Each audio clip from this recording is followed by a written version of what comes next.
सुना है लोग जुदाई में सूखे कांटा हो जाते हैं। मुझे पक्का यकीन था वो इस हाल में भी मोटी हो जाएगी। मुझे ऐसा फील हुआ कि यार यहाँ पे शराब की बोतल होना जरूरी थी यार। ये ख्याल ज़हन तक में न था कि उसी से मोहब्बत हो जाएगी। सोचा था स्कूल में आज जिए जाएंगे बचपन के दिन। मैं भूल गया था लास्ट सैटरडे है, जल्दी छुट्टी हो। क्या बात है, क्या बात। वर्दियों से रिश्ता है खून दोनों तरफ, है किस चीज़ की ये लड़ाई खुदा जाने। फिलहाल दूरियां बेहतर है दोनों के लिए, कब सुधरेंगे हालात खुदा जाने। क्या बात है। वापस दरवाज़ा किया तो दरवाजे के पास पहुंचे तो आगे गधे के ऊपर शराब लदी हुई है। शराब पूरे तरीके से, मतलब दोनों तरफ।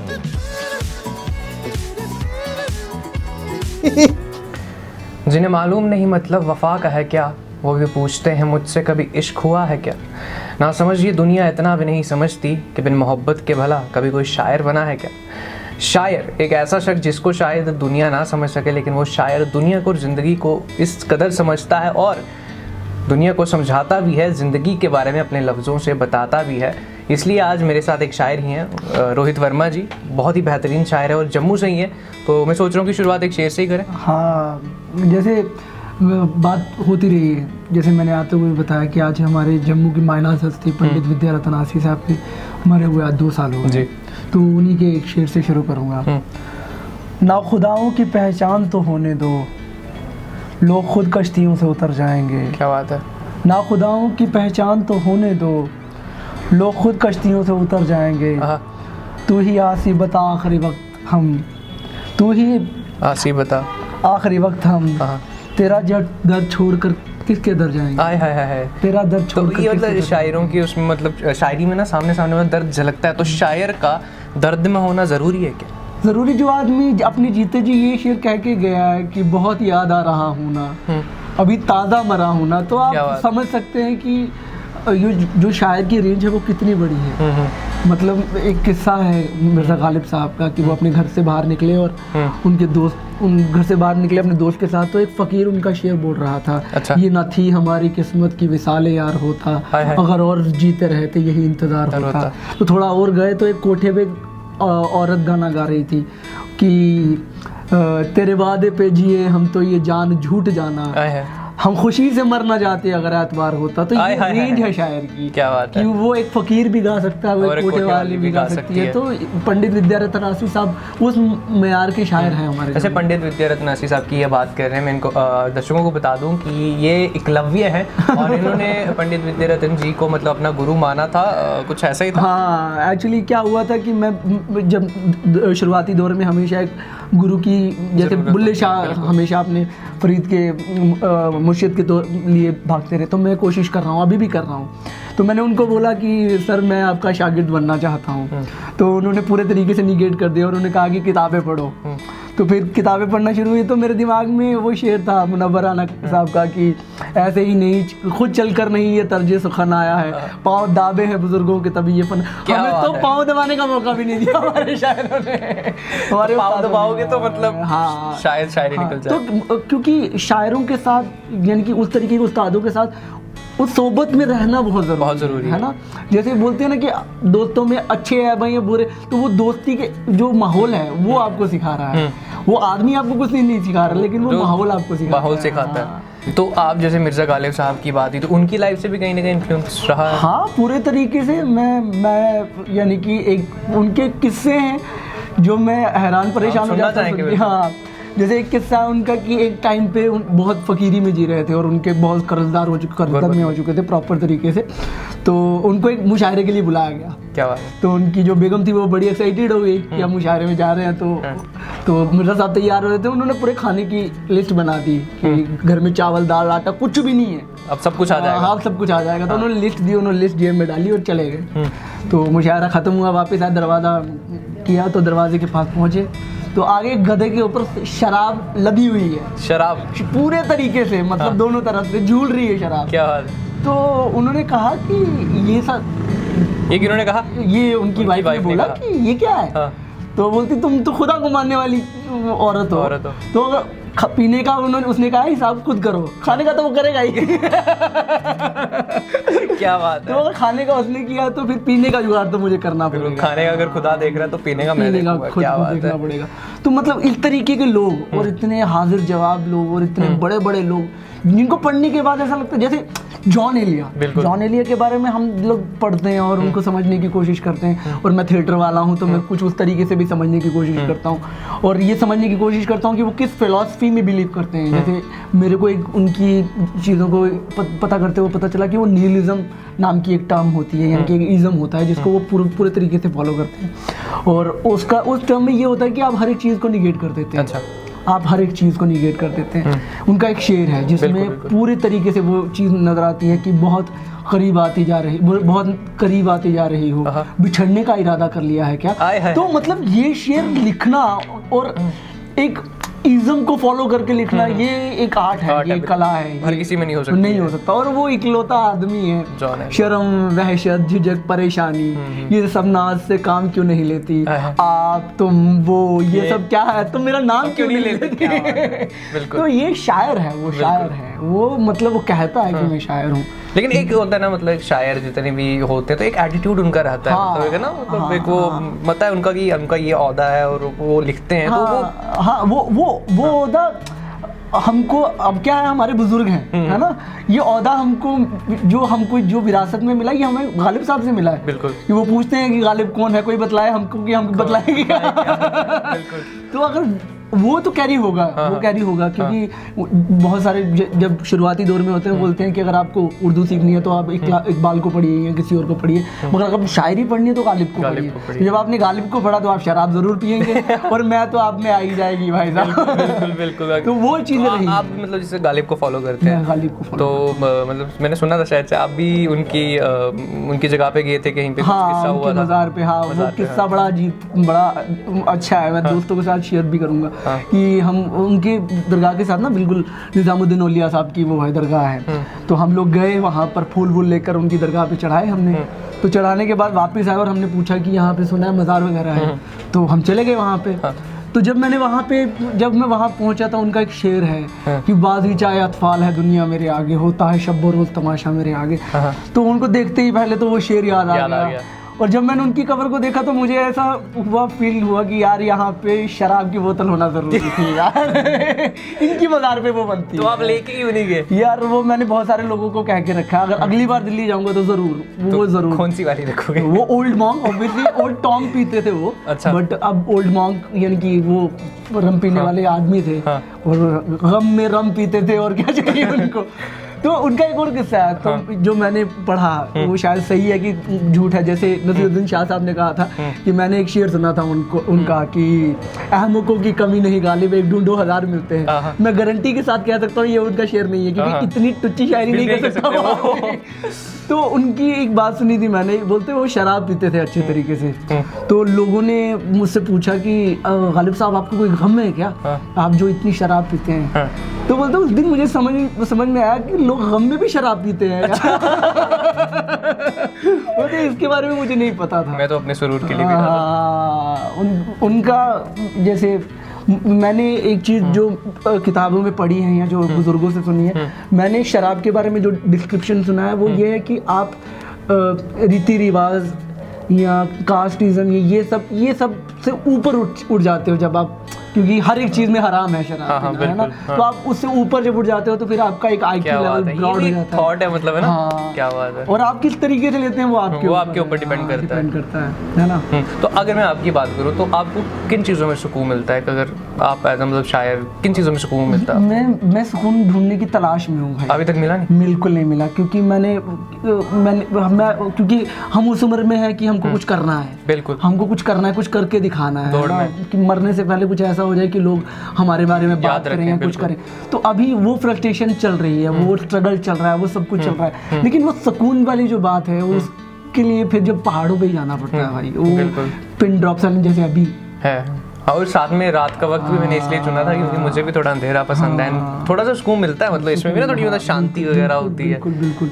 और इसमें एक शायर के लिए, जैसे मैंने फिर पंडित विद्यारत्न आसी साहब के लिए एक चीज़ लिखी थी कि उम्र भर अब मुझे अकेले रहना है। उम्र भर उम्र भर अब मुझे अकेले रहना है, आप रहिए एक साथ, मुझे अकेले रहना है। क्या बात है। डरा देता है ये ख्याल भी मुझको कभी कभी, एक वक्त के बाद इस घर में मुझे अकेले रहना है। और मैं नहीं हूँ शिकार किसी बाहरी बीमारी का, मैं नहीं हूँ शिकार किसी बाहरी बीमारी का, मैं जहन से हूँ बीमार, मुझे अकेले। हाय दोबारा मैं नहीं हूँ शिकार किसी बाहरी बीमारी का, मैं जहन से हूँ बीमार, मुझे अकेले रहना है। क्या बात है। और कोई भी एक दूसरे के बिना नहीं रह सकता वर्मा जी, और यहाँ सभी का स्टेटस है मुझे अकेले रहना है। क्या बात है, ये तो हमने आज की बात कर ली।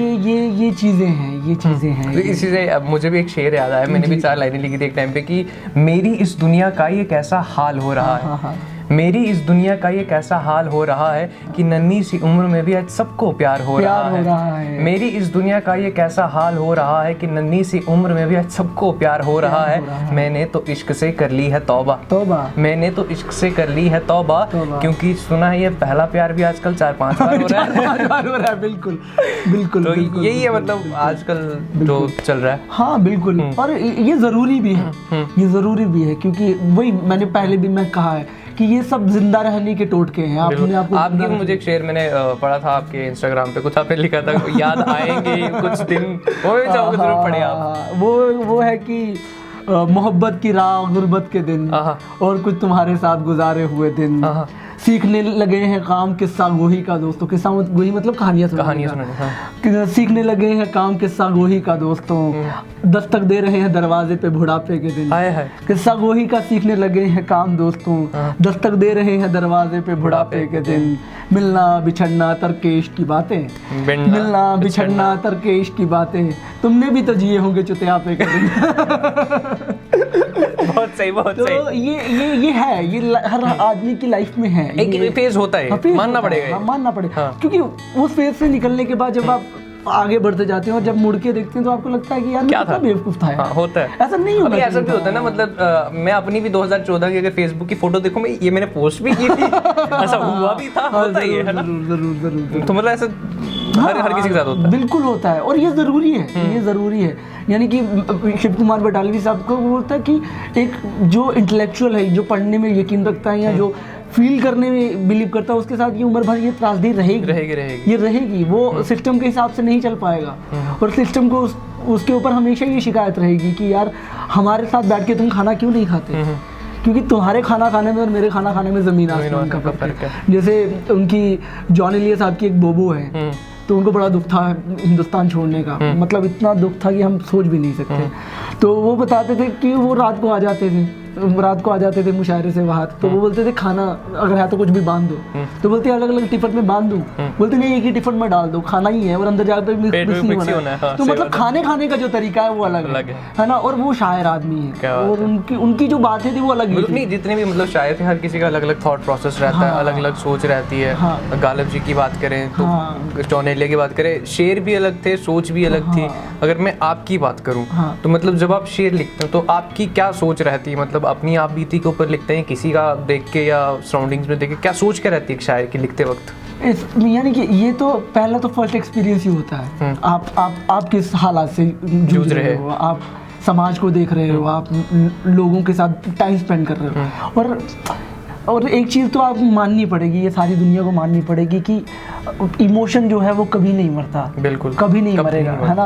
वो इमोशन हमेशा याद रहेगा। मैं तुम्हें टच कर रहा हूँ, ये इमोशन जो टच का इमोशन है, ये मेरी जिंदगी भर मेरे साथ में रहेगा।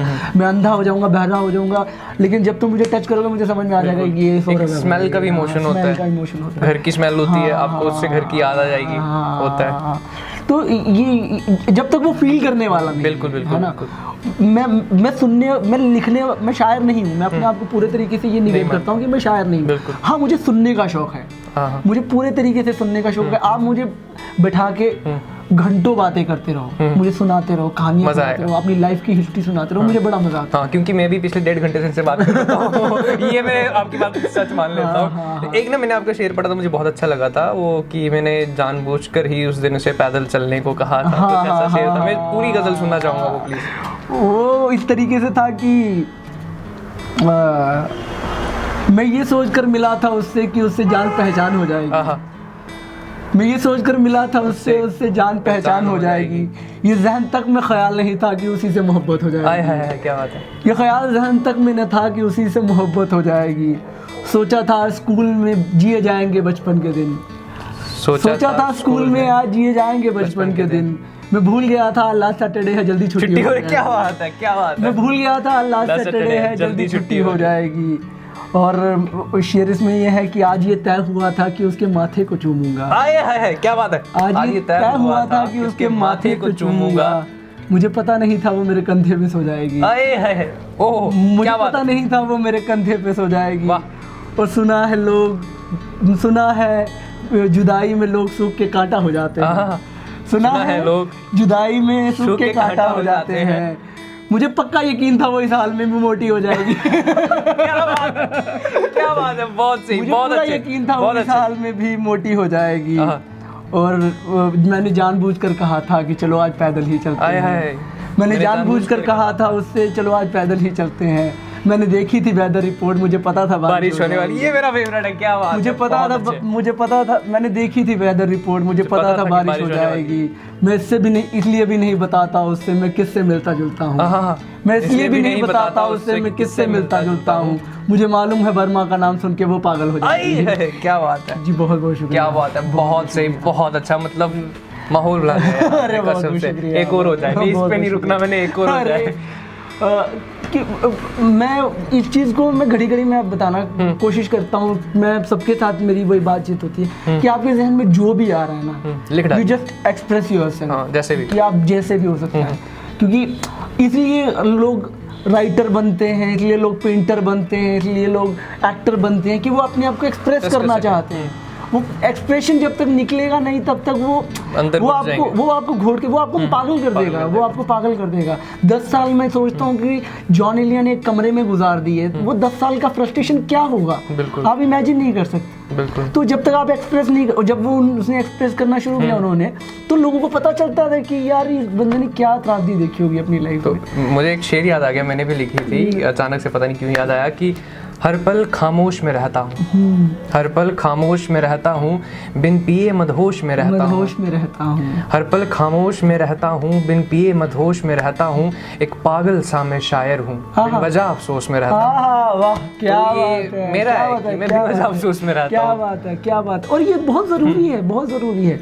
अगर आप किताबें पढ़ने वाले हो या आप अगर आप जिंदा हो, मैं ये सीरियसली ये कहता हूँ, अगर आप जिंदा हो तो आप तकलीफ में हो। अगर आप मरे हुए हो तो आपको तो कोई फर्क ही नहीं पड़ रहा। तकलीफ होगी तो पता चल रहा है कि जिंदा हो। वो तकलीफ होना बहुत ज़रूरी है। जैसे मैंने लिखा था कि तुम्हारे दिल का हाल खुदा जाने, हमारी मजबूरियाँ परेशानियाँ खुदा जाने। क्या बात है। तुम्हारे दिल का हाल खुदा जाने, हमारी मजबूरियाँ परेशानियाँ खुदा जाने। चांद भी आया वक्त पर सूरज भी गया, है किसके हाथ के प्यादे खुदा जाने। क्या बात है, क्या बात। चांद भी आया था वक्त पर सूरज भी गया, है किसके हाथ के प्यादे खुदा जाने। हम तो बस उसी पे मरे बैठे हैं, हम तो बस उसी पे मरे बैठे हैं, वो किस पे मरी बैठी है खुदा जाने। क्या बात है। हम तो बस उसी पे मरे बैठे हैं, वो किस पे मरी बैठी है खुदा जाने। फकीरों से बात करना आसान है क्या, फकीरों से बात करना आसान है क्या, जो हर बात पे कहते हैं खुदा जाने। जो हर बात पे कहते हैं खुदा जाने। सुना है उसे किताबें पढ़ने का शौक था, कैसे हुई उसकी फौत खुदा जाने। क्या बात है, क्या बात है। सुना है उसे किताबें पढ़ने का शौक था, कैसे हुई उसकी फौत खुदा जाने। और वर्दियों से रिश्ता है खून दोनों तरफ। क्या बात है, वर्दियों से रिश्ता है खून दोनों तरफ, वर्दियों से रिश्ता है खून दोनों तरफ, है किस चीज की ये लड़ाई खुदा जाने। क्या बात है, क्या बात है। वर्दियों से रिश्ता है खून दोनों तरफ, है किस चीज की ये लड़ाई खुदा जाने। फिलहाल दूरियां बेहतर है दोनों के लिए, कब सुधरेंगे हालात खुदा जाने। क्या बात है। फिलहाल दूरियां बेहतर है दोनों के लिए, कब सुधरेंगे हालात खुदा जाने। और सुना है 200 हिंदू 200 मुसलमान मरे हैं। क्या बात है। सुना है 200 हिंदू 200 मुसलमान मरे हैं, कुल मिलाकर मरे हैं कितने लोग खुदा जाने। कुल मिलाकर मरे हैं कितने लोग खुदा जाने। और हमारे घर में कल से बिजली आई नहीं वर्मा जी, हमारे घर में कल से बिजली आई नहीं वर्मा जी। तुम्हारे घर की तुम जानो या तुम्हारा खुदा जाने। क्या बात है, बहुत खूब, बहुत खूब, बहुत बहुत शुक्रिया। मज़ा आ गया, मज़ा आ गया। मैंने ना आपकी देखा था, ये अभी जो हमारे जम्मू में मुशायरा हुआ था, उसमें आपने कुछ लैला मजनू को लेकर कुछ कहा था और एक गाना भी गाया था।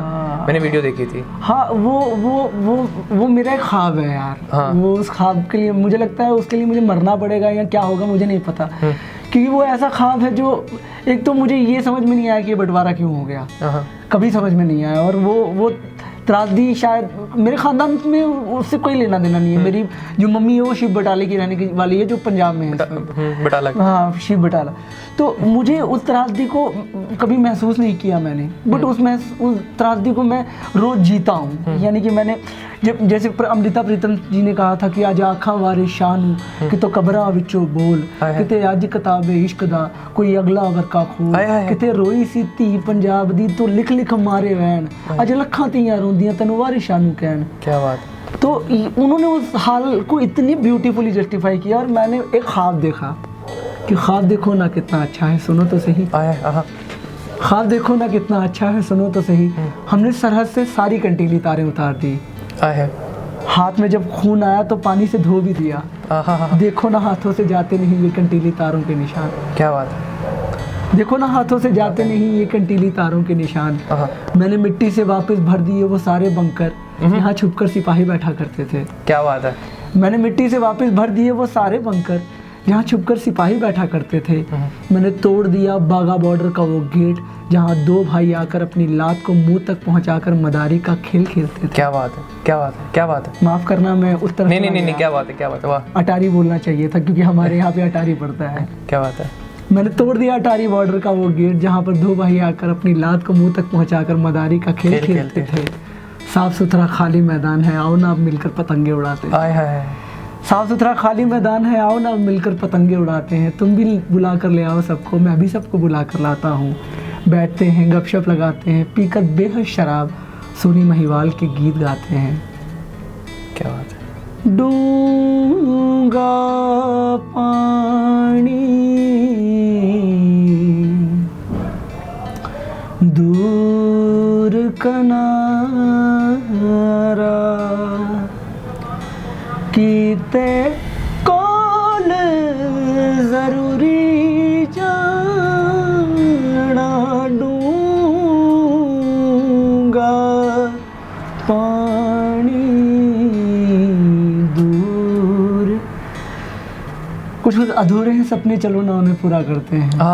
बम और मिसाइलों से नहीं, जैसे लड़ा करते थे 47 से पहले, चलो ना फिर उसी तरीके से लड़ते हैं। क्या बात है। कि तुम मुझसे नाराज होकर खाला के घर पंजाब चले जाते थे। क्या बात है, क्या बात है। दोबारा। कि तुम मुझसे नाराज होकर खाला के घर पंजाब चले जाते थे। मैं तुमसे रूठकर बुआ के घर लाहौर चला जाता था। क्या बात है। ख्वाब देखो ना कितना अच्छा है, सुनो तो सही। क्या बात है। बहुत ये ख्वाब है। बहुत खूब, बहुत खूब। सीरियसली बहुत शुक्रिया, बहुत मजा आया।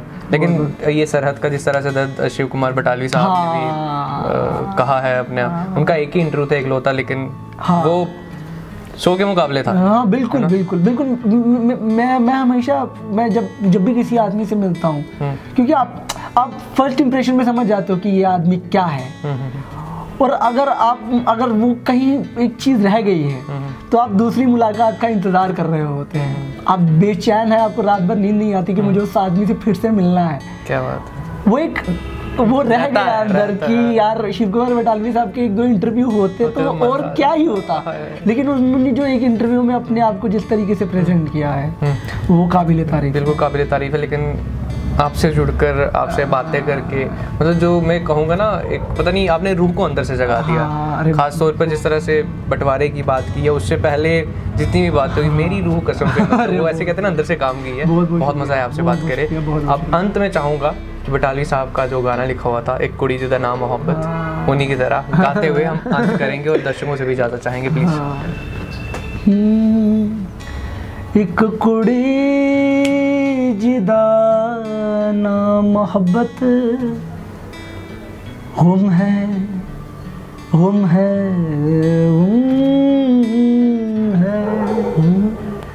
साद मुरादी सोनी फबत, हम है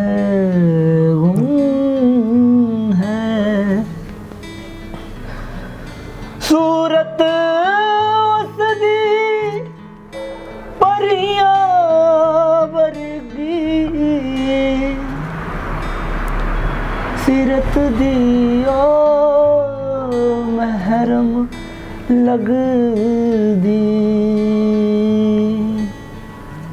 साद मुरादी सोनी फबत गुम है क्या बात है। बहुत बहुत शुक्रिया हमारे से जुड़ने के लिए। और पता नहीं कितनों की मोहब्बत गुम है और क्या क्या गुम है, लेकिन उम्मीद करते हैं कि आपको भी वो मिल जाए। और आज हमारे साथ थे रोहित वर्मा जी, और क्या समा बांधा आपने, मज़ा आ गया। एंड उम्मीद करता हूँ कि आपको आज का ये एपिसोड भी जरूर पसंद आया होगा। फिलहाल हम दोनों को दीजिए इजाज़त और आप देखते रहिए द बकलोल टीवी। बहुत शुक्रिया।